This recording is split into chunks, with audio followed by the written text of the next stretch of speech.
മഗ്‌രിബ് bank കൊടുത്തതിന് ശേഷം ചാടിയാൽ മതി. പുറത്ത് കടന്ന് കുറച്ച് വലത്തോട്ട് നടന്ന അൽവാദ എന്നൊരു ഗ്രോസറി ഷോപ്പുണ്ട്. നമ്മുടെ നാട്ടുകാരൻ്റെ അബുക്ക. ഞാൻ വിളിച്ച് പറയാം. അബുക്ക എങ്ങനെയെങ്കിലും പെങ്ങളെ എൻ്റെ അടുത്ത് എത്തിച്ചോളും. ഞാനിവിടെ റിയാദിലാണ് ഉള്ളത്. സൂക്ഷിക്കണം. ഗേറ്റിന് മുമ്പിൽ കൂടി വേണം പോരാൻ. അവിടെ കാലമാടൻ വാച്ച്മാൻ ഉണ്ടാവും. അയാളുടെ കണ്ണിപ്പെടരുത്. അവസരം കിട്ടിയ സ്ഥിതിക്ക് ഇന്ന് തന്നെ ചാടുന്നതാ ബുദ്ധി. ഒന്നും ആലോചിക്കണ്ട. റിയാദിൽ എത്തിക്കിട്ടിയ ബാക്കി ഞാൻ ഏറ്റു.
ليش انت جالس هنا؟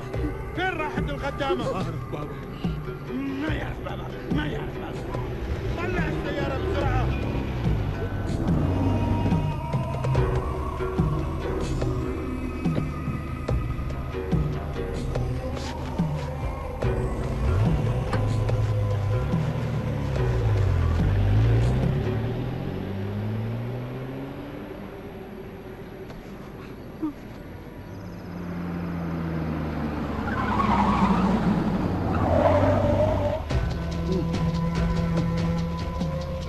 ارجع.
റസാക്കും വലി തുടങ്ങിയോ?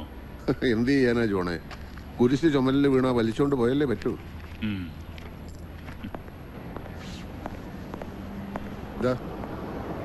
ഒരു പാക്കറ്റേ വാങ്ങുള്ളൂ.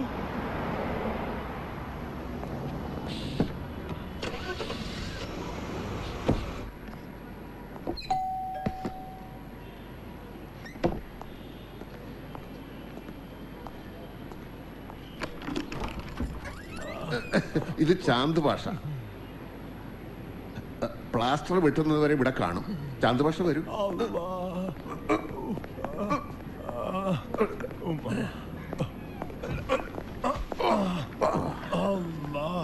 നാട്ടിലേക്ക് ഡീപ്പോർട്ട് ചെയ്യണമെങ്കിലേ പോലീസ് മുഖേന ജയിലിലേക്ക് അയക്കണം. കാല് വയ്യാത്ത ഇയാളെ എങ്ങനെ അങ്ങോട്ട് അയക്കുക?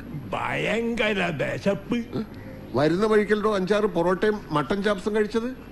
എന്താന്നറിയില്ല, എന്തെങ്കിലും അകത്ത് ചെന്ന് ഒരു സിഗരറ്റ് വലിച്ച അപ്പം ദഹിക്കും. ഇവിടെ ആസ്റ്റല്ലോ.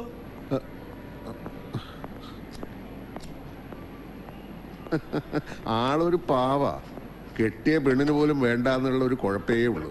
കാസർഗോഡ് ഉപ്പളയല ഭാര്യ വീട്ടുജോലിക്ക് പോയി കൊണ്ടുവരുന്ന ഭക്ഷണം കൊണ്ടാ അവരും 3 മക്കളും കഴിയണത്. ഇയാൾ ചെന്നാ ആ ഭക്ഷണം മുഴുവൻ ഇയാൾ തിന്നും. അതുകൊണ്ട് നാട്ടിലേക്ക് അയക്കണ്ടെന്നാ ഭാര്യ പറയുന്നത്. കൊള്ളാം, നല്ല പാവം മനുഷ്യൻ. ദേ റസാക്ക, പരോപകാരവും സാമൂഹ്യ പ്രവർത്തനമൊക്കെ വീടിന് പുറത്ത് അകത്തേക്ക് കൊണ്ടുവരണ്ട.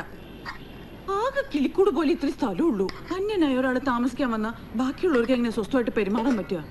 മാത്രമല്ല, രേഖയില്ലാതെ ഒരാളെ താമസിപ്പിക്കുന്നത് നിയമവിരുദ്ധമല്ലേ? എന്റെ സെറീന, ഒന്ന് അഡ്ജസ്റ്റ് ചെയ്യ്.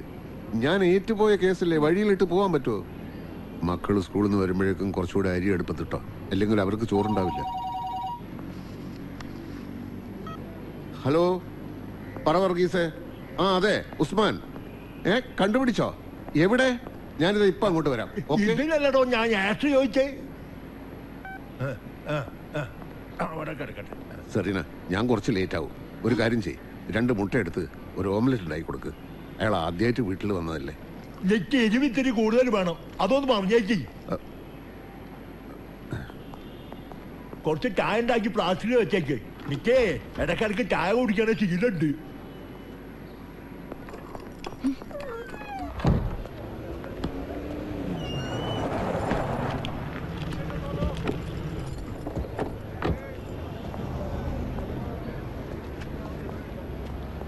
ഉസ്മാനല്ലേ?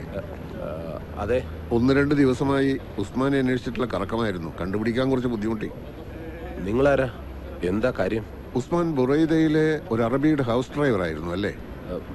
അത് കുറെ മുമ്പ്. ഇപ്പൊ എന്റെ ജോലി അതൊന്നുമല്ല. ആയിക്കോട്ടെ, പക്ഷെ അശ്വതി ഇപ്പൊ എവിടെയുണ്ടെന്ന് ഉസ്മാൻ അറിയാലോ. ഏത് അശ്വതി? എനിക്കൊന്നും അറിയില്ല. ആ അറബിയുടെ വീട്ടു ജോലിക്ക് നാട്ടിൽ നിന്ന് അശ്വതിയെ കൊണ്ടുവന്നത് ഉസ്മാനല്ലേ? ഓ, ആ പെണ്ണോ? മെനക്കെട്ട് കൊണ്ടുവന്ന് എന്നെ പറഞ്ഞാൽ മതിയല്ലോ. നാട്ടുകാരിയല്ലേ, ജീവിക്കാൻ നിവൃത്തിയില്ലല്ലോ എന്ന് കരുതി ഒരു ഉപകാരം ചെയ്തതാ. എന്നിട്ടിപ്പോ ഇവിടെ വന്ന് തിന്ന് കൊഴുത്ത് വറ്റെല്ലിന്റെ ഇടയെ കുത്തിയപ്പോ കാണിച്ചത് കണ്ടില്ലേ? അപ്പൊ പത്രത്തിൽ കൂടി ഉസ്മാൻ വിവരമൊക്കെ അറിഞ്ഞു അല്ലേ? ഓ, അറിഞ്ഞു. ഞാൻ സ്പോൺസറുടെ വീട്ടിൽ അന്വേഷിച്ച് ചെയ്തിരുന്നു. അയാൾ ഉസ്മാനെയും കുറെ ചീത്ത വിളിച്ചു. എന്താ ഉസ്മാൻ അവിടെ നിന്ന് പോരാനുള്ള കാരണം? അത് നിങ്ങൾ അറിയേണ്ട കാര്യമില്ല.